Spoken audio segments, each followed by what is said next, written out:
Baik, Assalamualaikum warahmatullahi wabarakatuh. Salam Om Swastiastu, Namo Buddhaya, Salam Kebajikan. Izin saya Muhammad Dava Praetno Kusuma dengan nomor induk mahasiswa 4444-2346 dari Teknologi Pangan kelas C. Di sini ingin sedikit memaparkan penjelasan terhadap materi berupa pengujian gula total, terutama terhadap monosakarida atau disakarida dengan metode fenol sulfat. Untuk mempersingkat waktu, mari kita langsung saja ke materinya.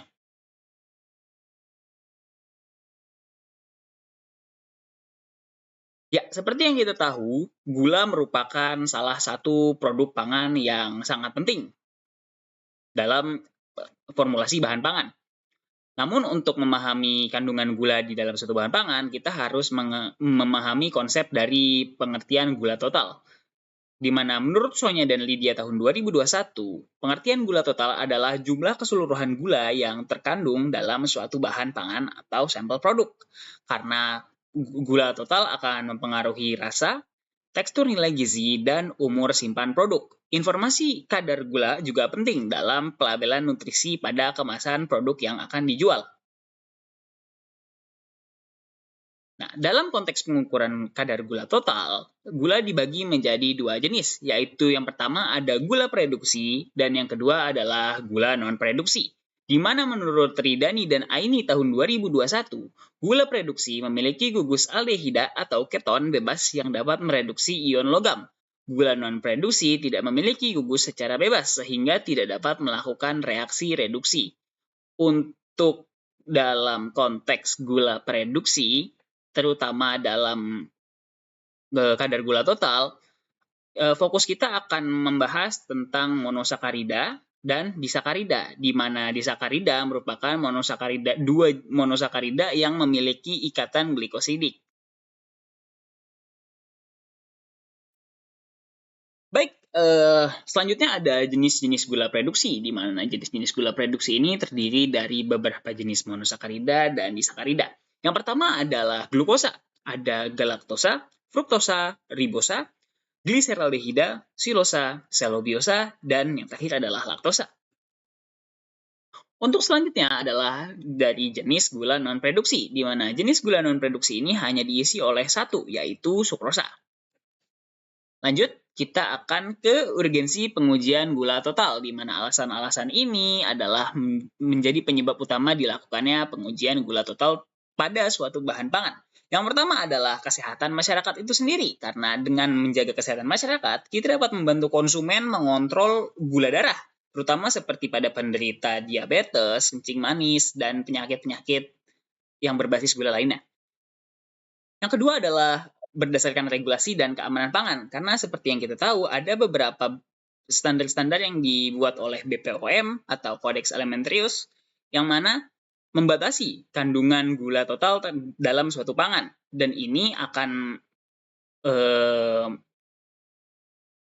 memudahkan kita dalam pelabelan untuk pembuatan produk nanti. Yang ketiga adalah standar mutu industri, di mana standar mutu industri mencegah penurunan kualitas produk atau ketidaksesuaian spesifikasi dalam pembuatan produk secara kontinu, secara berkelanjutan.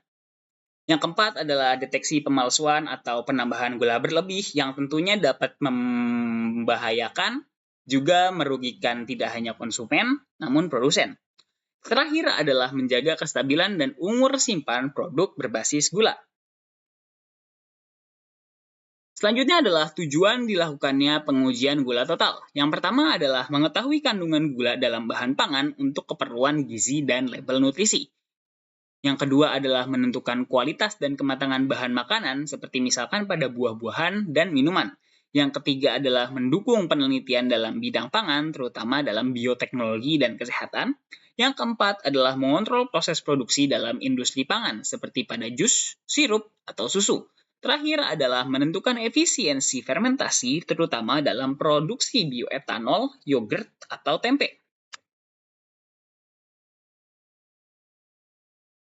Oke, langsung kita ke pengujian kadar gula total.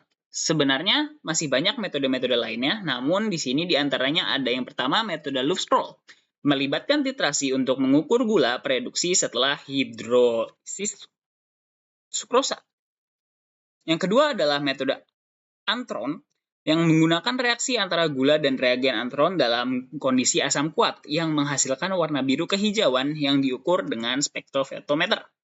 Yang ketiga adalah metode fenol sulfat atau Du Bois, yang mana melibatkan reaksi antara gula dan fenol dalam kondisi asam sulfat pekat, menghasilkan senyawa berwarna yang kemudian dapat diukur dengan spektrofotometer.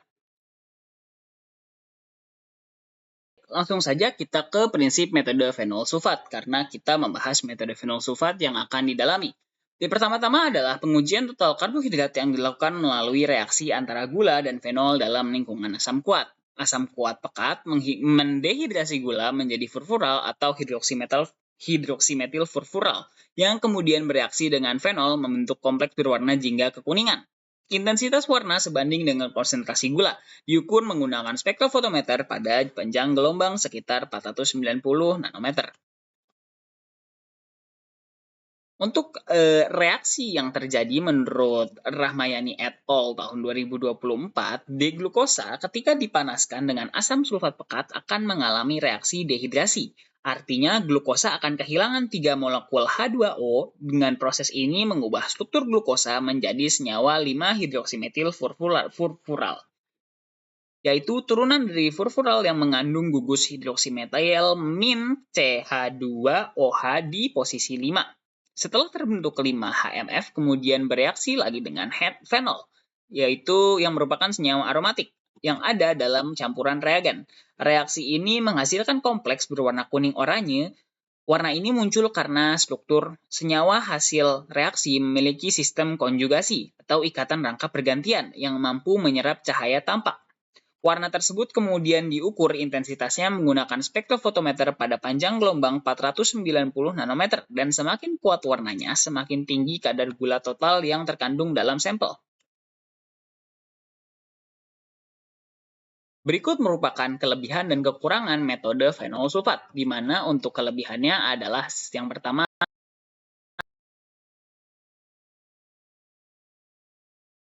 peralatan yang canggih, sehingga cocok untuk laboratorium dengan fasilitas terbatas. Yang kedua, memiliki sensitivitas yang tinggi, karena metode ini mampu mendeteksi konsentrasi gula yang sangat rendah, bahkan dalam jumlah mikrogram, dengan hasil yang konsisten.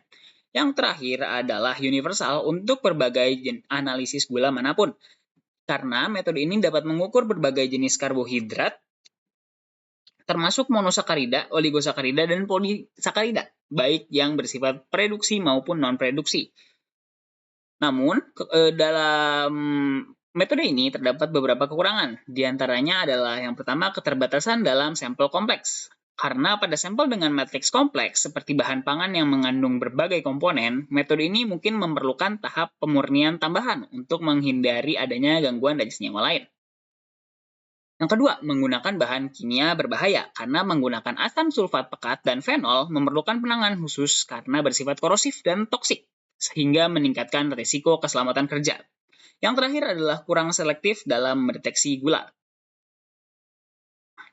Karena metode ini tidak dapat membedakan jenis gula secara spesifik, semua jenis karbohidrat akan memberikan respon yang serupa.